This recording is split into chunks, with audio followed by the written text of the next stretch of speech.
Às vezes é difícil identificar, às vezes é difícil para o paciente aceitar que tem depressão. Mas segundo a Organização Mundial da Saúde, em 10 anos, o número de pessoas com depressão aumentou quase 19%. Isso corresponde a mais de 322 milhões de pessoas. Aqui no Brasil, a doença atinge cerca de 6% da população. Você conhece alguém que está passando pelo problema? Desconfia que alguma pessoa da sua família tem depressão? Pois então participe aqui no WhatsApp do Ver Mais e mande uma mensagem, mande a sua sugestão para o número que está aparecendo na sua tela.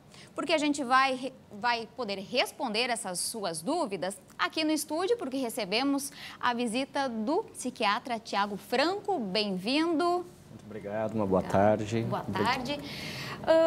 Doutor, a questão da depressão, ela dá alguns sinais, sintomas que dá para identificar?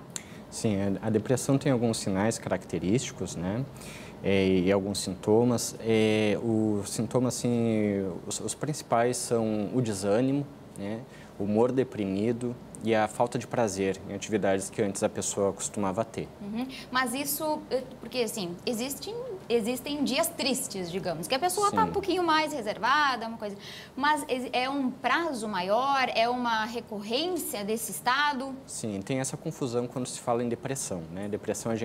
Quando se fala em depressão, a gente pode estar se referindo a um monte de coisas diferentes. Pode ser uma reação, alguma situação momentânea, um luto, uma perda de emprego. A gente pode, dentro da própria medicina, quando a gente fala depressão, a gente pode estar se referindo a um transtorno específico, um episódio depressivo, ou um conjunto de sinais e sintomas que são comuns a várias doenças diferentes, né?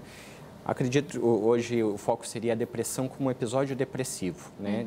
Então, a característica é ela se prolongar, assim, por pelo menos 2 semanas e ser um sofrimento, ter um prejuízo maior do que o esperado para aquele momento, em outras situações em que a pessoa já passou. Esse episódio depressivo que o senhor falou é diferente da depressão crônica? É diferente. O episódio depressivo, ele tem um tempo de duração, mesmo quando não tratado, pode durar, vamos dizer assim, até uns 24 meses, e às vezes pode passar, mas o risco de acontecer de novo é muito grande, né? Depressão recorrente, a depressão crônica, a gente considera quando ocorrem 3 episódios depressivos ao longo da vida. Existem, assim, alguns fatores que possam interferir, enfim, alguma situação que possa interferir nisso? A depressão não tem um fator único, né? Hoje a gente considera como um conjunto de fatores, assim, genéticos, biológicos, como a pessoa se desenvolveu, a questão da própria personalidade, o ambiente que está, a família, o momento, né? Tem alguns estudos mostram que tem relação algumas coisas representam um risco maior, né? O fato de ser mulher em idade fértil expõe mais ao risco de depressão, o período do parto e da gestação. Tem aquela a depressão pós-parto também, Isso, né? Que é uma outra coisa diferente. Né? Tem uma mensagem do WhatsApp. Há mais de 8 meses fui diagnosticado com depressão. Após seguir as orientações médicas e tomar os remédios, já me sinto melhor e tenho esperança em me curar. Essa é a mensagem do Alisson Corrêa. Então, como a gente vai falando, procurou ajuda, procurou medicação, realmente se identifica, né, ou até as pessoas da família podem, né, dizer, olha, procura ajuda. Em que momento interferir e buscar essa ajuda, né, com médicos, medicação também?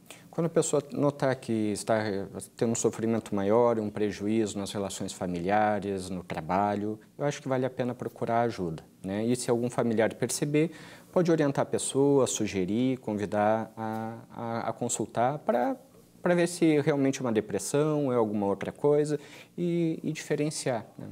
Como é que é feito esse diagnóstico? É clínico? É com histórico? Como é que é? O diagnóstico é clínico, é feito por um médico, pode ser um médico clínico, o especialista é o psiquiatra. Na consulta vai se buscar assim, o histórico da pessoa, vai se buscar se já houve algum outro episódio depressivo no passado, se investiga também causas clínicas, alguma alteração hormonal, alguma deficiência de alguma vitamina específica, alguma outra doença que pode ter sintomas parecidos, né? E através dessa conversa, né, que não é confessionário, nem um interrogatório, é uma conversa com qualquer outro médico, se avalia se existe assim, algum sinal característico da depressão e se faz o tratamento adequado, que é uma doença tratável. Tratável. Né? Temos uma outra pergunta no WhatsApp. Sinto aperto no peito e sensação de algo ruim pode acontecer. Além disso, estou dormindo apenas 2 horas por noite. Pode ser depressão? Essa é a mensagem da Geise. Pode ser? Pode ser depressão, pode ter algum outro transtorno associado, como uma ansiedade, por exemplo. Aí se mostra a importância da consulta médica para diferenciar os transtornos, né? Porque cada um pode ter um tratamento específico. Porque a depressão, ela pode trazer alguma coisa junto, né? O transtorno de ansiedade, também outras questões de fobia social, síndrome do pânico, também tem isso, né? Não é nada incomum ter mais de uma coisa ao mesmo tempo, né? Então é importante consultar com o médico para avaliar isso e ver qual é a medicação certa, se tem indicação de medicação e qual é a medicação que pode ter mais benefício para o paciente naquele momento. Falando em medicação, quanto tempo de uso que já se percebe uma melhora no quadro? Vamos considerar um primeiro episódio depressivo na vida da pessoa. Então, se começa a usar medicação, em torno de 2 a 6 semanas se espera uma resposta. Geralmente 2 semanas, uma resposta pequena e que vai crescendo ao longo do tempo. Leva em torno de 2, 3 meses até a pessoa voltar ao como era antes de ter a depressão. Quando chegar nesse ponto, a gente usa a medicação por mais 6 a 12 meses. Vai depender do caso, né? E estando bem, esses 6 a 12 meses contados a partir do momento que a pessoa fala que está bem, que voltou para o normal, que está satisfeita.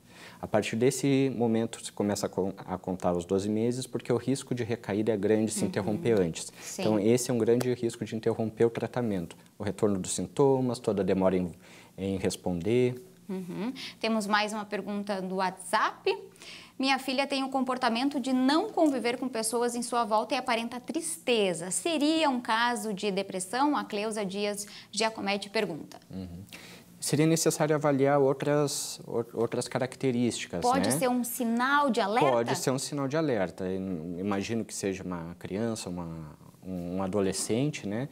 Às vezes, na criança e adolescente, o sintoma é um pouco diferente, né? A criança não consegue expressar como um adulto, né? Então, às vezes tem medo também de falar, não tem aquela questão de diálogo também, como abordar, né? Porque isso é importante também, né? Isso, tudo isso torna mais difícil, às vezes, para a criança expressar, né?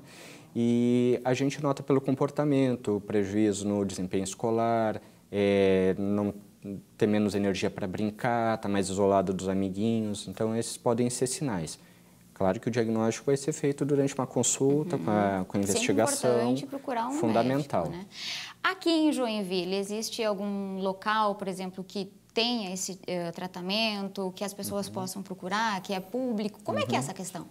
Eu acho que assim, um médico clínico pode ser procurado num primeiro momento. O psiquiatra é o especialista em depressão, mas existem várias clínicas, tem a rede de saúde do município, então acho que o acesso acho que não é difícil. Hoje é mais discutido, mais falado, então Sim. tem mais essa abertura, né? Porque antigamente...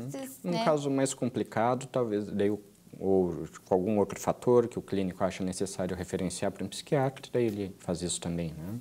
Ok, obrigada, doutor, pelas informações, pela participação aqui no Ver Mais, sempre bem-vindo aqui no programa. Muito obrigado.